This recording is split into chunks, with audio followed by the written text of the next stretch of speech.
Sweeties, how are you doing? Welcome to Naya. If this is your first time of coming across this channel, sweetheart, smash that subscribe button, turn on your notifications so you are notified anytime I upload, and please give this video a thumb up. I appreciate you all so much, and thank you so much for the love, the support you all showing me here with. To all my members, you all are super sweet. So we'll be talking something very important, and I see a lot of people trying to defend bullshit, and I am not in the mood for that rubbish because, man, there are some things you do not defend. You know, a black man who was pulled over by cars because they say he was over speeding, right?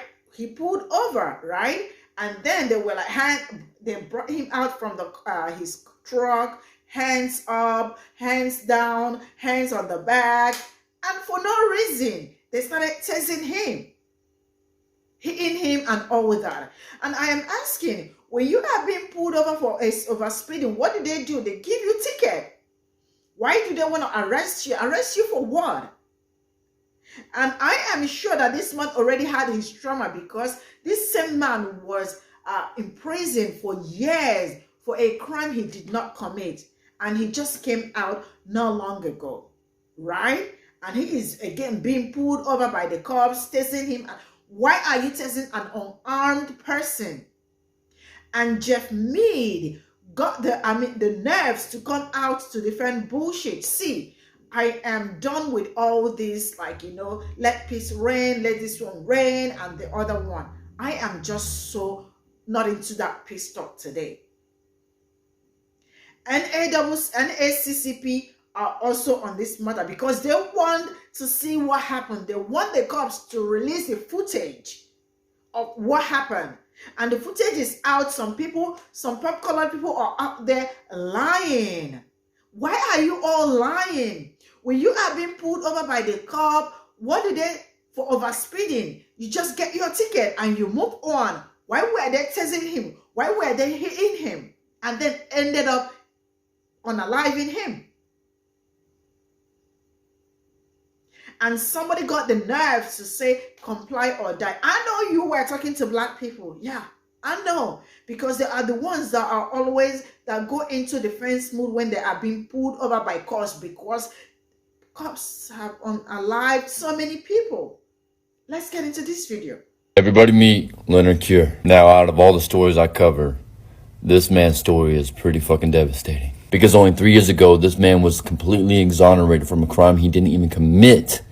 And this is him celebrating. In fact, he was the first person exonerated by our conviction review unit by the Broward State Attorney's Office. And now he was killed by a deputy for a basic traffic stop. But first, let me tell you about the wrongful conviction of this man. The Innocent Project of Florida, Leonard Cure. The charge: armed robbery with a firearm, aggravated assault with a firearm. Conviction: armed robbery with a firearm, aggravated assault with a firearm. Sentenced: life in prison. Yet this school shooter got 20 years and only served 17. So what happened with the case? On November 10th, 2003, a man with a revolver forced his way into a Walgreens store in the early morning hours. After threatening one employee with the revolver, the suspect left the store with $1,700 in cash. This all happened at 7:15 in the morning. 2 days after the incident, both victims, who were also the only witnesses, met with the detectives to complete a composite sketch based on their recollection of the person. Unfortunately, the observation of the two witnesses did not match. A week later, detectives had constructed a lineup and asked both individuals to identify the subjects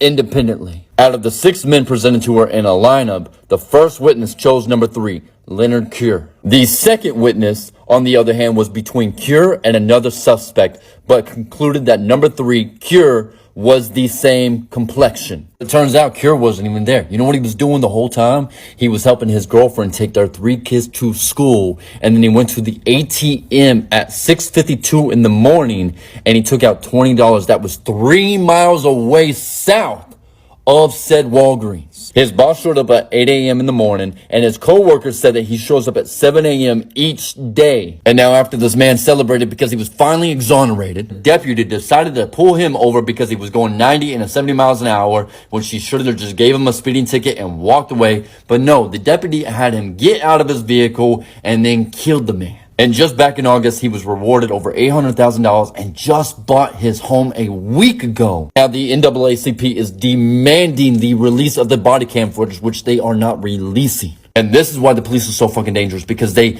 terrorized this man his entire fucking life and wrongly convicted him based on the complexion of his damn skin, not on what he fucking looks like or evidence to back it up, even though he had proof to prove that he wasn't even in the area when the crime was committed.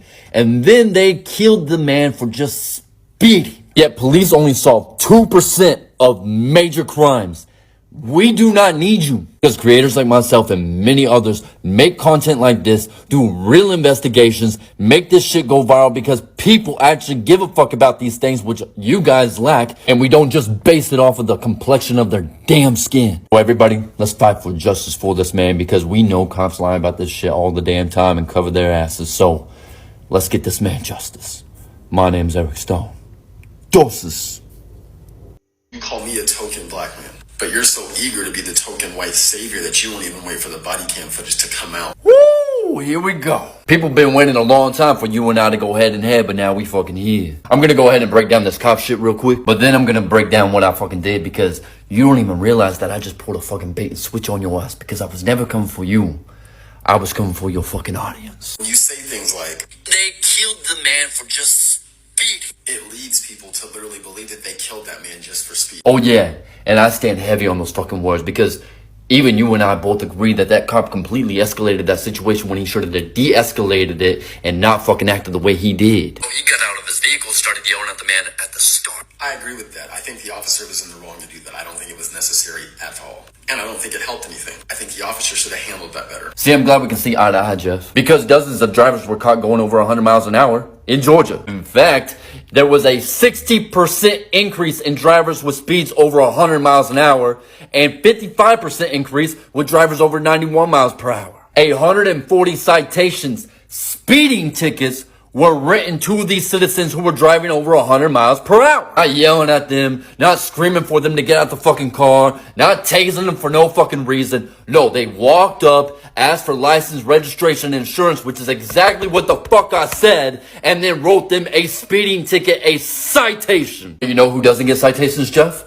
The chief deputy of Georgia caught going 96 miles an hour in a 35 mile per hour zone. Yeah, you know the good guys that white people like to lick their boots on? Yeah, he was only suspended for a week without pay, and he only was issued a warning. So the fact that that officer handled that situation the way he did and escalated it instead of de-escalating it, which me and you both agreed on, that led to him fucking killing him for fucking speeding. And it's not just Georgia. Colorado, Indiana, Nebraska, Utah have clocked in motorists traveling over 100 miles per hour. Police in Florida and Iowa report drivers going 20 to 40 miles over the speed limit. New York City as well. Didn't we all just read about the story about this cop going 74 miles an hour in a 35 miles an hour zone? And he ran over this young civilian and his co-workers laughed about it? When all your comments are defending the cop saying, well, just follow the law, bro, just follow the law. When nobody's fucking doing it, not even the fucking cops. I don't plan on beating you with fucking logic. Because like I said, JJ has done that to you plenty of fucking times. And the fact that it was for one of my mutuals, that you took her fucking words out of context just to push your fucking agenda, because you have such a fucking problem with black women. And I'm so glad that JJ saw it, because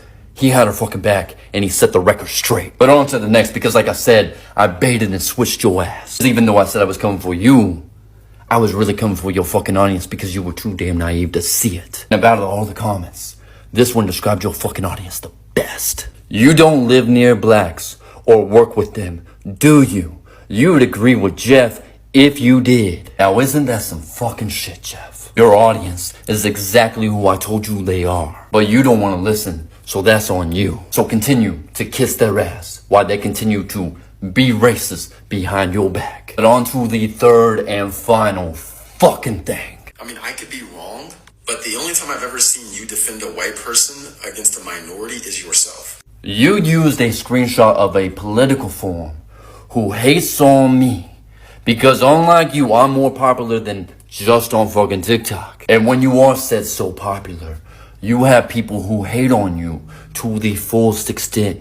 They don't give a fuck if it's a lie or not. So let's read the headline, shall we? BLM activist Eric Brian Stone accuses of predatory behavior, abuse, and loses support.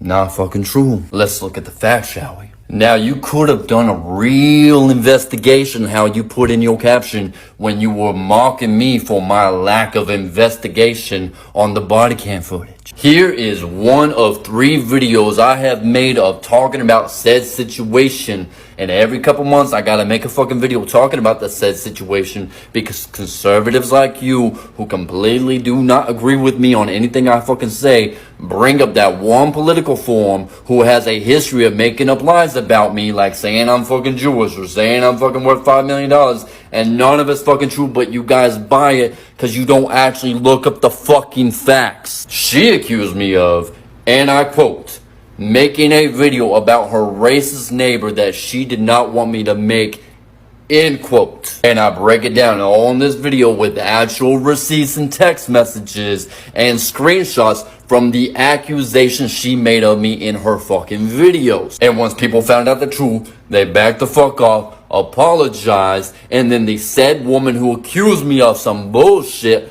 fucking backed off because she got caught fucking lying. But dumbasses like you do absolutely no research. Google my name one time, find this political forum that again has a history of making bullshit fake headlines about me that aren't even fucking true, and people like you believe it without even doing any fucking research. This is how problematic you are. And lastly, don't ever rub your followers' comments in my face acting like you did something, because I guarantee you, like I said before, I am way more popular than you ever will be on Facebook, TikTok, and Instagram. My name's Eric Stone. Doses.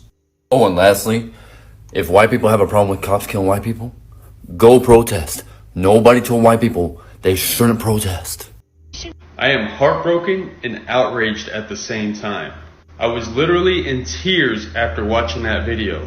And it's a reminder of how broken our system truly is. Because I know in my comment section, we're going to have the ACAB group and we're going to have the Just Comply group. But we really need to be talking about the institutions and why they need to be rebuilt from the ground up.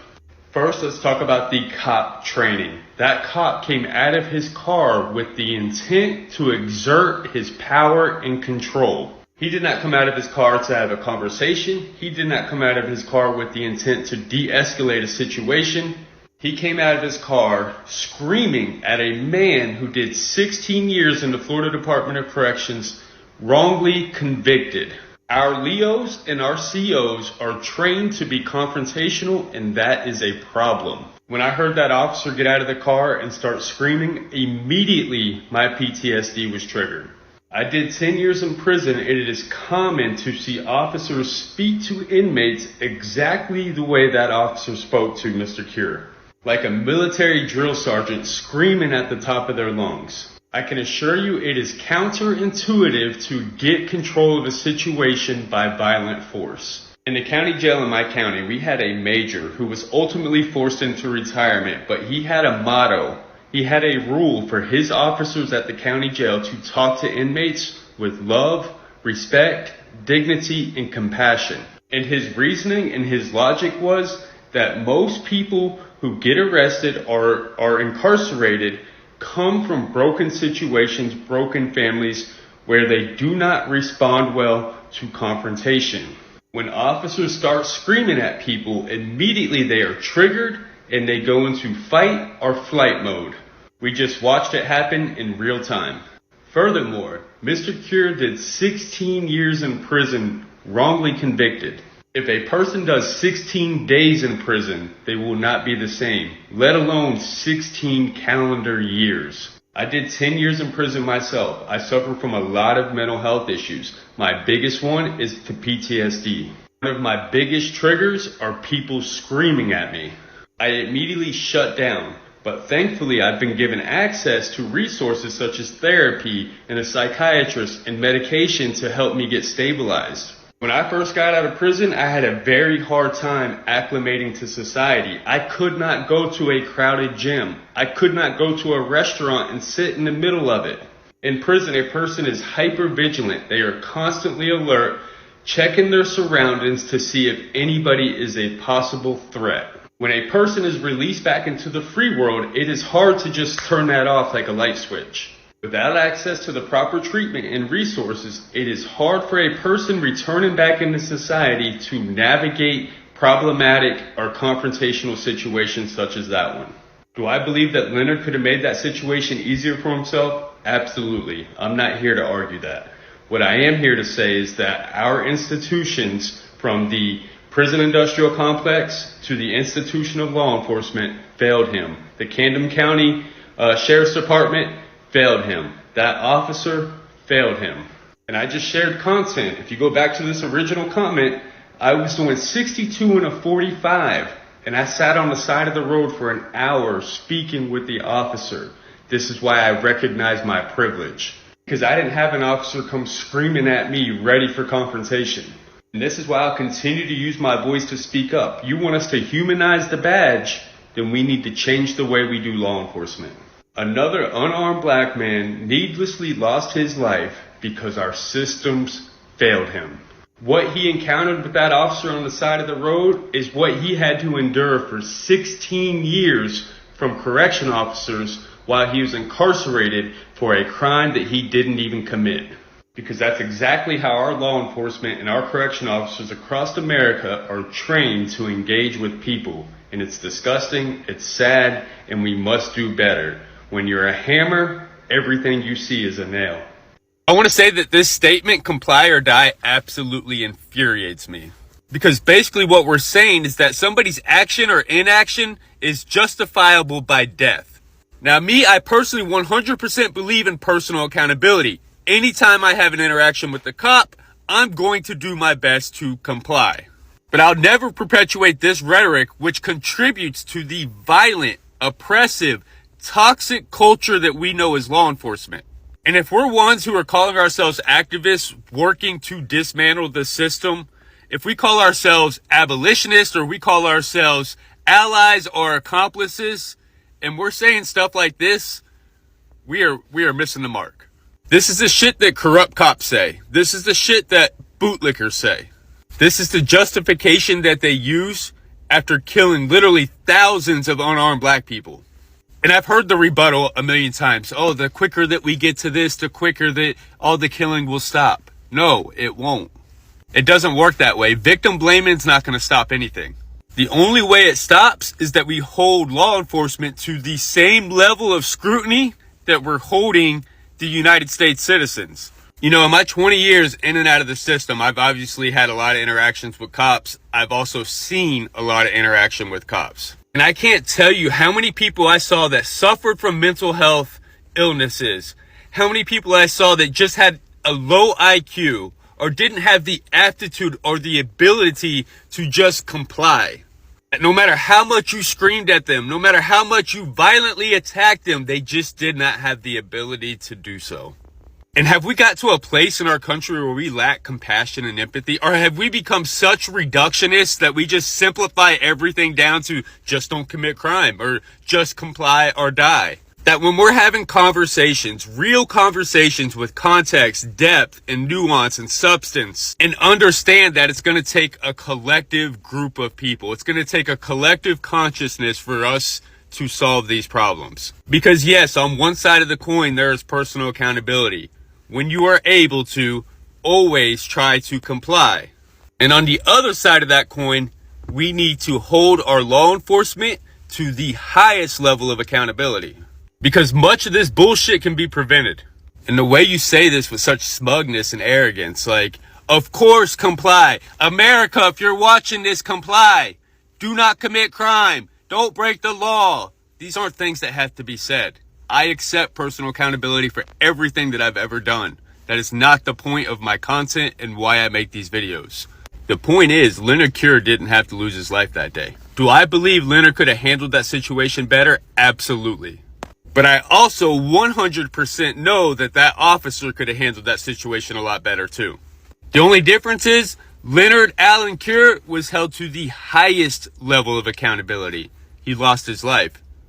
That officer, he will go about his life after unaliving another black man, business as usual. I'd like you all to meet Leonard Allen Cure, 53 years old. Back in 2003, he was arrested for and then charged and convicted of committing armed robbery. Through that entire process, he maintained his innocence, but he was convicted nonetheless and sentenced to prison. After 16 years in prison, an organization called the Innocence Project took on his case, and then they teamed up with the state attorney in Broward County, who had formed something called the Conviction Review Unit, and the very first case they looked at was Leonard's. They ended up finding receipts that proved that Leonard could not have been in the place where the armed robbery took place when it took place. He was not the person who had committed that crime. He was exonerated. He was released from prison. I believe the state of Florida paid him around $180,000 for his time. And he was, at least finally in 2020, a free man once again. And this past Monday, a sheriff's deputy in Georgia shot and killed Leonard during a traffic stop. He pulled over Leonard for speeding, said that he got out of his car when requested, complied with the officer, and it was only when the officer told him that he was under arrest that he gave any kind of resistance. Do you think maybe a man who was falsely accused of a crime, sentenced for it, spent 16 years in prison, might have a trauma response to being told you're under arrest? Think that's possible at all? He went to leave, and the officer's like, "You're not going to leave." And he said he pulled out his stun gun, used it on Leonard, and then claims that Leonard assaulted him in response. He used the stun gun again, he used a baton, and then he pulled his service weapon, and he shot and killed Leonard on the side of a Georgia road. I find it interesting that in the aftermath of this, one of the people who has the most complimentary things to say about Leonard is the state attorney in Broward County. The Leonard we knew was smart, funny, and a kind person. After he was freed and exonerated by our office, he visited prosecutors at our office and participated in training to help our staff do their job in the fairest and most thorough way possible. He would frequently call to check in on Assistant State Attorney Ariel Demby-Berger, the head of the Conviction Review Unit, and offer our team encouragement to continue to do the important work for justice. Wrongfully convicted and 16 years of his life taken from him by a system that failed him, only to be released and then have his actual life taken from him by a system that failed him.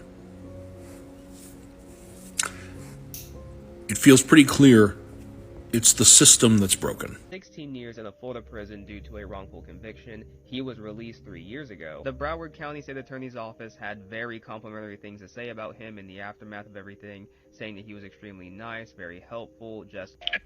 I'd like you all to meet Leonard Allen Cure. I'd also like to provide you an introduction to Leonard Allen Cure. Here he is trying to rip the head off of a police officer. Now, Tizzy told you this long, drawn-out story of how this man was wrongly convicted of a crime. And he was, many, many years ago. And I feel for him on that. However, that doesn't in any way justify this, or what actually happened on that traffic stop that cost Leonard his life. So what actually happened was the officer pulled him over for speeding. As the officer approached the vehicle, Leonard got out. Now, Leonard was very belligerent. He got out of the vehicle, threw his hands around, started yelling at the officer. And because of how he was behaving, the officer was going to cuff him, because police officers also have a right to be safe. Leonard then proceeded to fight him. That officer tried 2 non-lethal methods to subdue Leonard. He tased him to no effect. And then after Leonard grabbed him, he pulled out his baton and tried to knock his hands off. However, both of those failed to stop Leonard. And it was only at this point, where Leonard was either going to snap his windpipe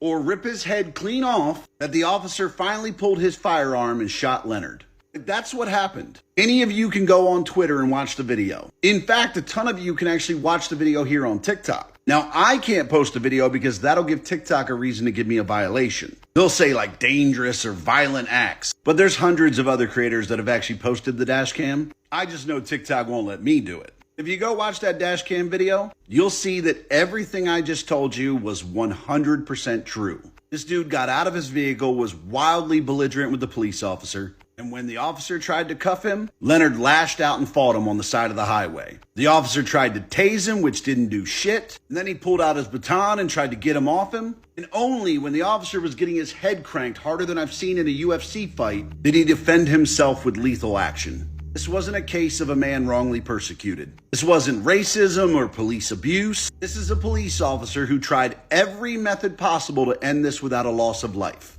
And only when he thought his life was truly in jeopardy, as any of us would if we were this dude getting choked out by this dude, did he use lethal force. I'm sure you guys can find instances where cops overreacted and did the wrong thing, but this sure as fuck ain't one of them. And shame on any of you creators that try to put racism and hatred into this. Should please spare me all that bullshit.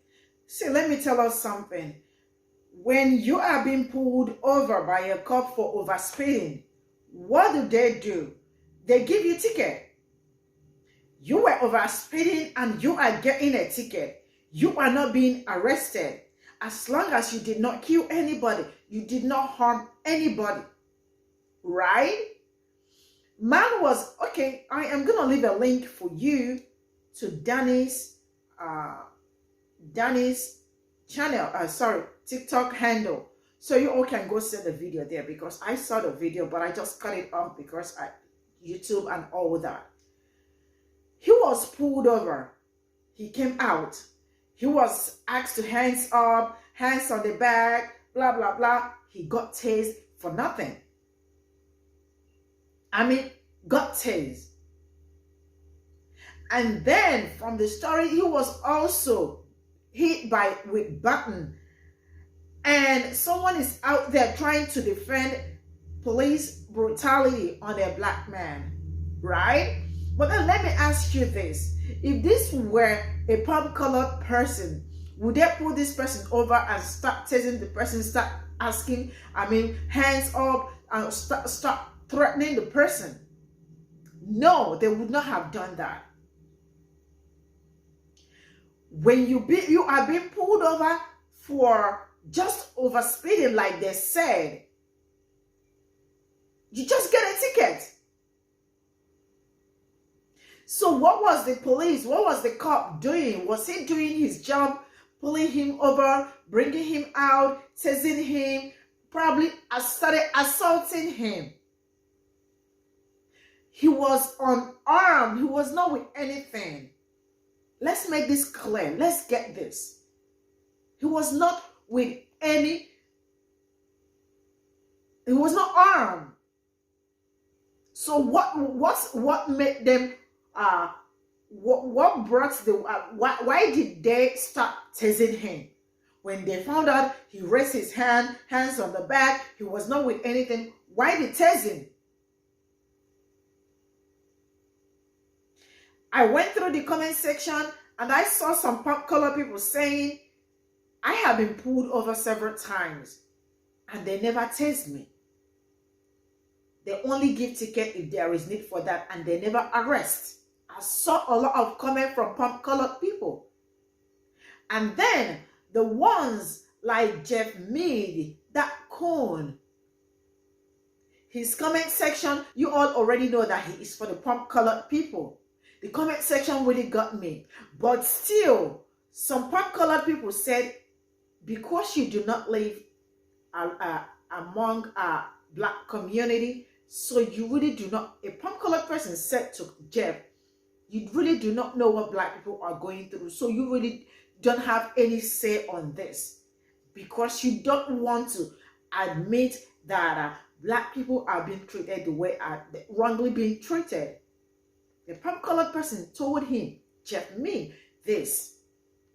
And then sometimes when I see videos where pop-colored people say that comply or die, I know they are talking to black people.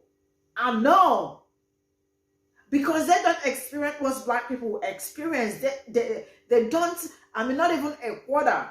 When you are a palm-colored person, they pull you over, you all good. When if she's a black person, you are not good. You are being tased. You are being hit. Why are they hitting you? Why are you hitting him? That is what I want to know. Why you all hitting him? What did he do? You say he oversped, right? Then give him tickets. Someone that, I am just so done, because people really do not understand all this.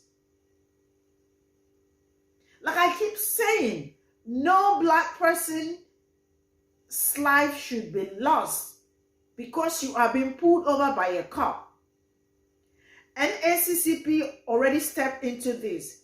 And that is why they are asking them to release the footage. Let's see what happened. I am so done with these people. I ain't gonna lie to you.